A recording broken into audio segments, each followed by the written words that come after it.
Itu aja sih. Yang lainnya sih minor sih menurutku, perbedaan-perbedaannya. Iya. Dan nabinya tuh level tier S loh. Bukan nabi-nabi indie kalau kata bahasa mereka. Tier S.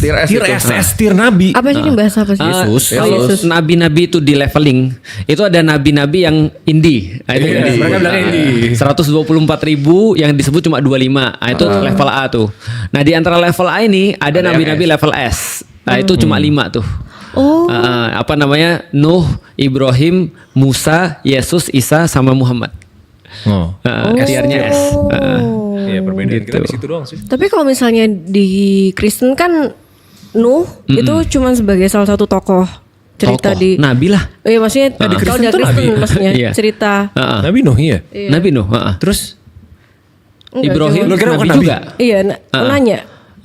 Kalau di Kristen, Pak Pendeta yang jawab. Kalau di Kristen kayaknya nggak ada nabi-nabian gitu nggak sih, Pastor? Ya, di Kristen itu ada nama kenabian. Kenapa? Karena esensi daripada nabi adalah ketika seseorang itu menjadi penghubung antara Tuhan dan manusia pada masanya. Iya. Namanya nabi. Nabi. Oh, kita manggilnya nabi.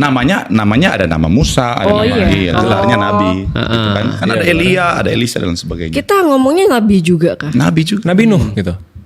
Prophet kan? Iya, gue pas kecil banyak nonton film Ini Kristen. kebanyakan Sama, gak prophet pergi ke juga. gereja nih. Oh, kita manggilnya nabi. Kayaknya sekolah minggu punya akselerasi. Iya, pokoknya Pak Pendeta begini, kalau Pak Pendeta sudah merasa lelah dengan beliau, mau serah terima nggak apa-apa. Bisa langsung. Kita udah latihan. Mau tukar cuma satu. Jadi mau nggak mau harus kita pertahankan. Kalau ada pilihan lain mah. Tenang anakku. Oke. Aku baru tahu panggilannya nabi. Selama ini lu tau panggilannya apa? Cuman manggil namanya doang. Oh, Nuh doang. Iya, Gitu. Gelarnya, gelar aja itu Nabi. Berarti Betul, tertera ada secara gelar-gelar. eksplisit di Alkitab bahwa mereka adalah nabi. Iya. Iya tuh. Langsung buka Alkitab ya. Oh iya, baru ini dia Alkitab. Iya kan? Islam ada pesantren kilat, Ada Kristen ada sekolah minggu kilat. Sekolah minggu. sekolah minggu kilat. Jadi kalau yang begini yang nggak ngerti apa-apa datang langsung disambar kilat.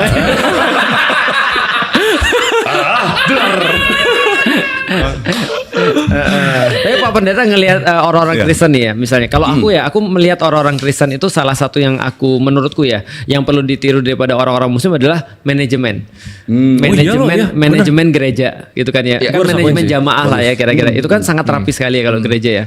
Misalnya contoh ketika aku di Katolik dulu ada parokinya, kita semua terdaftar menjadi paroki gereja ini. Kalau kita sakit, kalau kita meninggal, kalau kita ada masalah kan kita kan dibantu ya oleh paroki itu ya. Nah itu di Mesir itu belum ada tuh. Nah tapi kalau sekarang Pak Pendeta ngelihat misalnya ya kayak jamaahnya di Tiberias ataupun yang lain itu, apakah memang mereka itu sekarang meningkat secara pengetahuan atau banyak ditinggalin sih? Kalau misalnya kayak di negeri-negeri yang lain gitu misalnya. Pengetahuan dalam konteks apa? Dalam konteks Keagamaan spiritual. Oke. Nah, balik lagi ya, sebenarnya adalah tergantung kepada individu masing-masing.